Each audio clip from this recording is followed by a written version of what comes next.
everybody. Shoot, hey neighbor here. We are on our way to West 4th Street to go see the 9/11 Memorial and where the World Trade Center was and where the One Trade Center is now. So right now we're in the subway and we're almost to our stop. So stand by and stay tuned.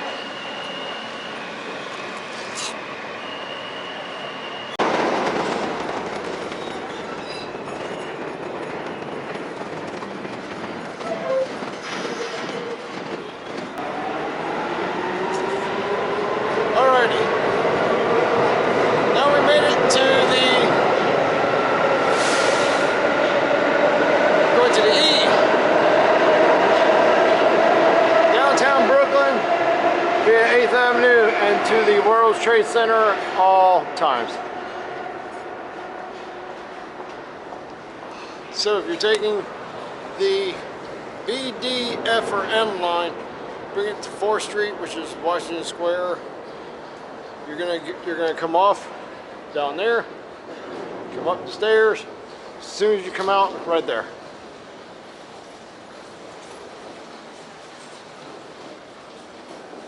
Then you wait for the subway.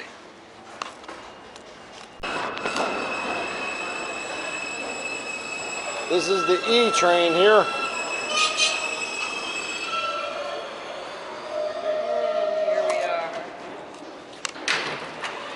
And here we go.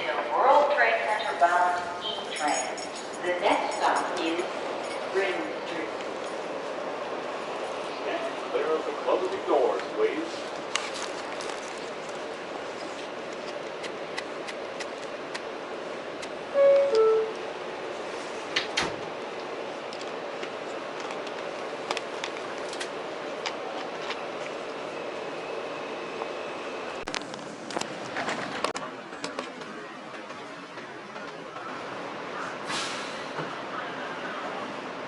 Dun dun dun dun dun dun dun.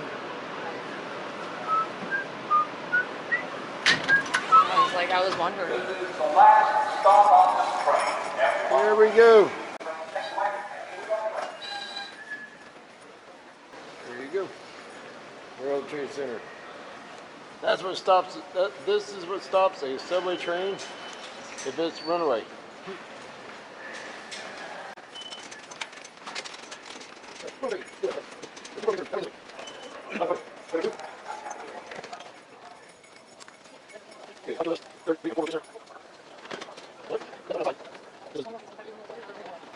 All right.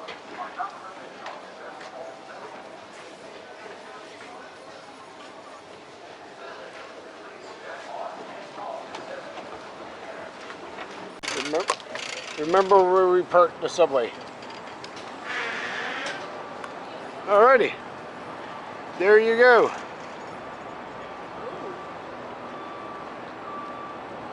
What is that?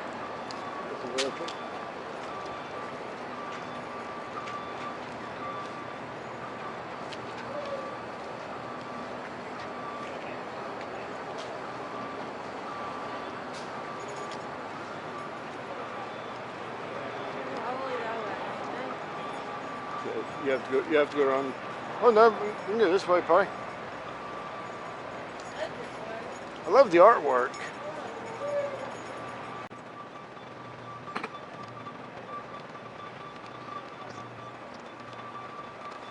Make sure we're going. Oh, we're not. Give me a question. It's not work.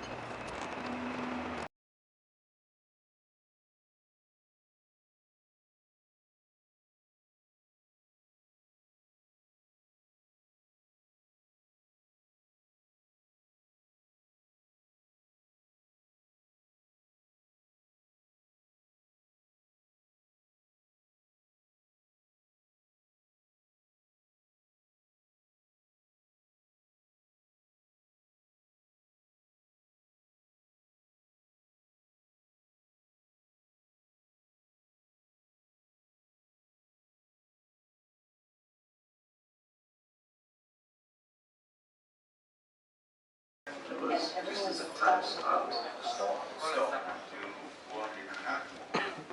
we're going to go. What's going to happen next? We're inside the 9/11 memorial.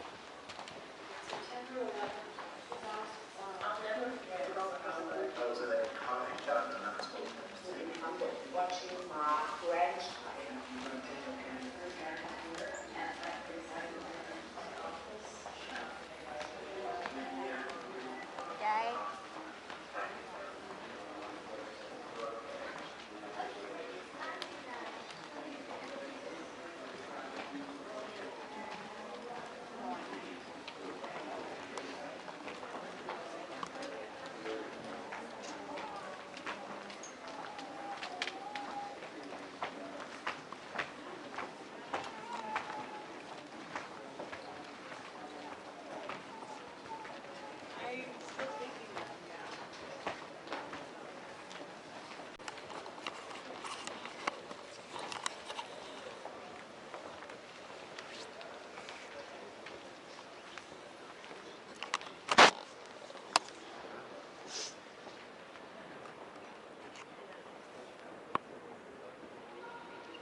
it's like a 10-minute out call. Once you hear that call, you sort of wake yourself up and go through the scenarios in your head and make sure everything's ready.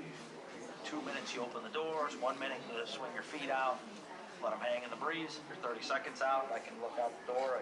I can look up. I can see the compound coming. Our assignment was to fast rope down into the courtyard, and my team was to assault and secure the southern portion of the compound. The number one guy was about to throw the ropes, and we were going to go. Come into a hover. Immediately, you could tell something was off. Something was wrong. We just started side swiping left, losing altitude. I'm literally sitting on the left open door of the helicopter. No seatbelts. I started grabbing the guys in front of me to make sure that they didn't fall out, and I just started leaning back to hopefully keep them into the helicopter. Hit. Kind of waited for what I assumed would be next was some sort of explosion or something. That never came. And now the guys who were sitting behind me, who were holding me in, are now yelling at me, telling me to hurry up and get out. We were going to land outside to the north and let a few people out. So snipers, an interpreter, a dog handler, and a dog. And the remaining operators were then going to get flown up to the rooftop of the main building. So we dropped our guys off. The helicopter went up to hover, and I think the pilot saw the other one go down, so he just came back down. And just based on him coming back down, we could tell instantly that something went wrong. He wants us out here. I was just stricken with worry and anxiety about what I was seeing because we were seeing it in real time. Movies don't begin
this truck near the World Trade Center and rushed into the towers.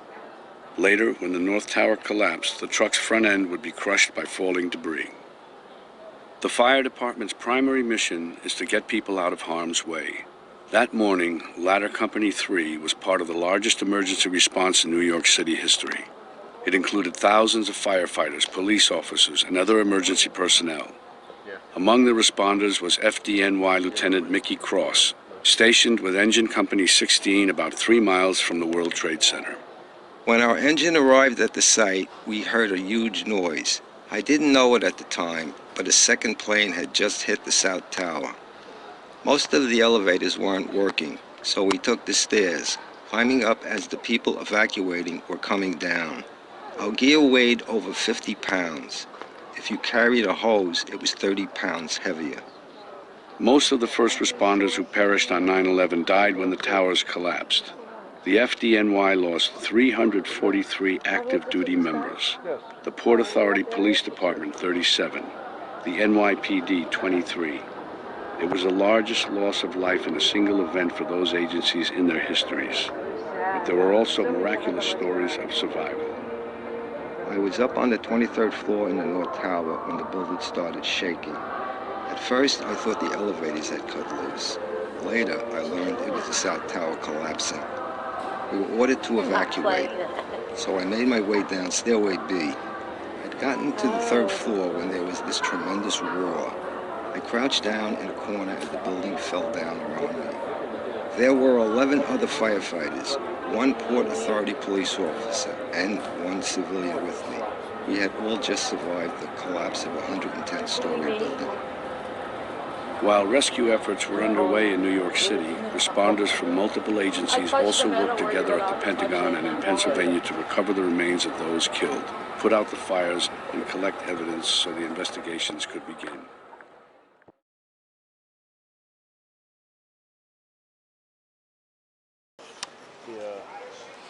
Right about here is where. Right about here is where I was going to ask the guy if I could tackle the guy. See that piece that's sticking off? He was trying to yank on that. Look, it's here.